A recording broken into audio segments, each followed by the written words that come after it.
All right, so I went with the Christmas hat again. It didn't work. The Flyers lose 3-1 to the Avalanche in a game where this was a game that I was basically thinking, yeah, there's no way they're winning tonight. I had a little bit of hope in me when the game started, and besides that, I went into this thinking this is probably going to be one of the hardest games of the year. So they fall 3-1 to the Avalanche in Colorado in a game where they actually played pretty well. There was a lot of positives that I saw tonight, even with a couple of guys out, and that being Lindblom, Konechny, and Raffl. Two of those guys, in Lindblom and Konechny, are your guys that have been the most consistent point-wise so far, and they've played well all season. The lines going into this game were really different. So you had your first line of Giroux, Couturier, and Voracek. That's back to like 2015 when they used to stack the lines, and it used to be just like one line was good, and then the other ones were eh. And then you had your second line, which was basically the third line that we saw all season, just moved up with Lawton, Hayes, and Farabee. Your third line of Van Riemsdyk, Frost, and Pitlick. And your fourth line of Kase, who made his NHL debut tonight. They called him up from Lehigh Valley, Vorobiev, and Stewart. So just think, with that lineup, and you slip in Konechny, Lindblom, and Raffl, how much that changes those lines. The Flyers would have had a really different outcome tonight if they had them. And even with those different lines and, guys not really playing much with each other, I know Giroux hasn't played a lot with Couturier this season, and he hasn't really played a lot with Voracek. Van Riemsdyk playing on the third line with Frost. Really the only line that's been at least consistent together was that second line of Lawton, Hayes, and Farabee. And again, if you have all them players back, it's a completely different game. So the game itself, I thought it was a pretty solid effort for the Flyers in the first period, for the first maybe 14 minutes. And then the last 6 minutes of the period, it was all Avalanche. So Matt Calvert, he made it 1-0 on a shot that deflected from the point off the post, and a really fortuitous bounce right to Calvert, and he backhanded it by Hart. That made it 1-0. As I said, they had a lot of chances late, and Hart really bailed out the Flyers. And there was one point in the game where the Flyers, they had an 8-4 shot advantage over the Avalanche. They were getting a couple of high-quality chances, but none of them could really go past Francouz or Francois. I don't really know how you say his name. But Hag, he took a penalty, and right after that penalty ended, it was just all Avalanche. The Flyers killed the penalty, and then they had the puck in their end for maybe about another minute and a half. It was like a three. It really seemed like a 3.5 minute power play. There really wasn't much going for the Flyers. Late defensively, they could not get the puck out of their own zone, and they were lucky to get out of the first period with only down 1-0.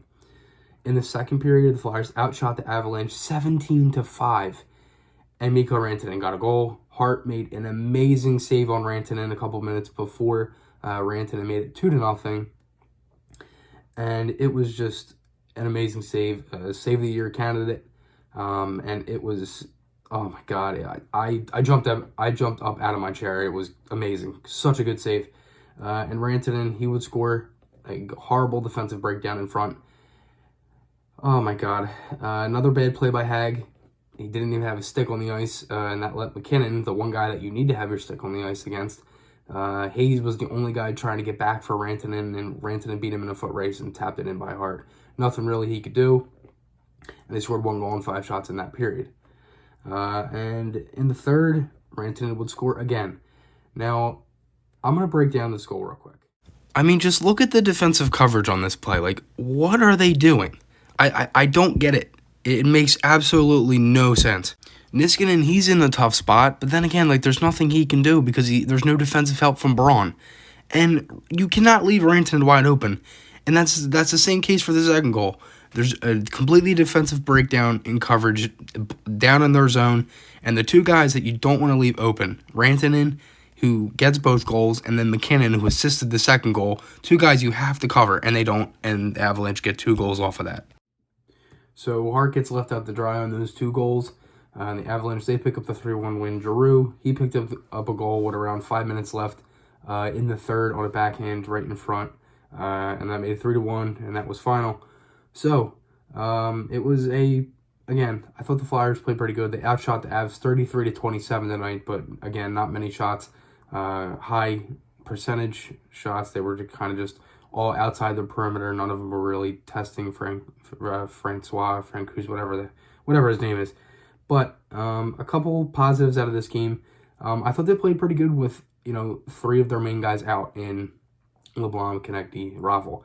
I thought a lot of the lines were still good. The defense, they were pretty solid, even though 2 of the defensive breakdowns. I thought they were skating pretty well.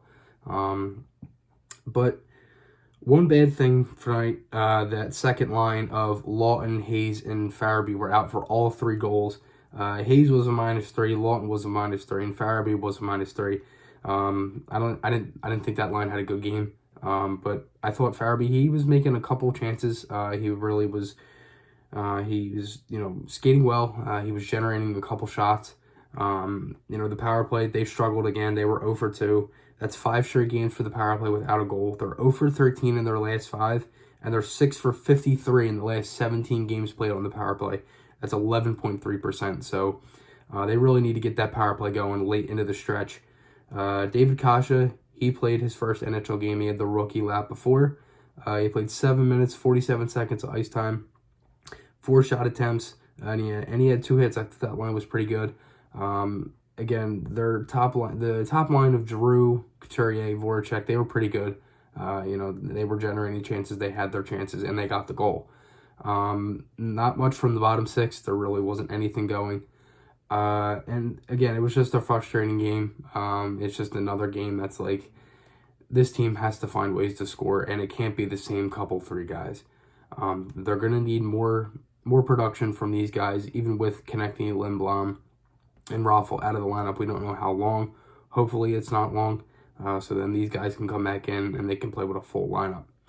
Now, Kase, after the game, this is what he said on playing in his first NHL game.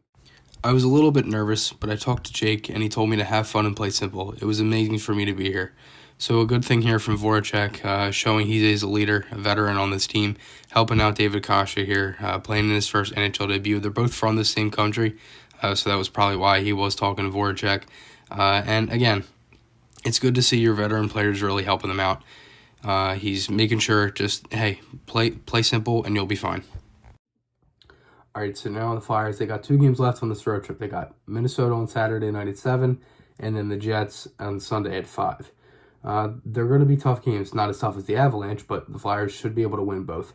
I'm expecting them to win both. I hope that they're able to come in. If they play like they did tonight, just score some goals, they'll be fine. I don't know what's going to happen with the lines. We're going to have to see what happens with Lindblom, with Konechny, if we get any more updates, even Raffle. Even we do know he is out for a month. So, hoping the Flyers, they can pick up a couple wins in these next few games. My podcast, my articles, those links are on my channel. I hope you guys enjoyed this one. I'll see you guys in the next one, and goodbye.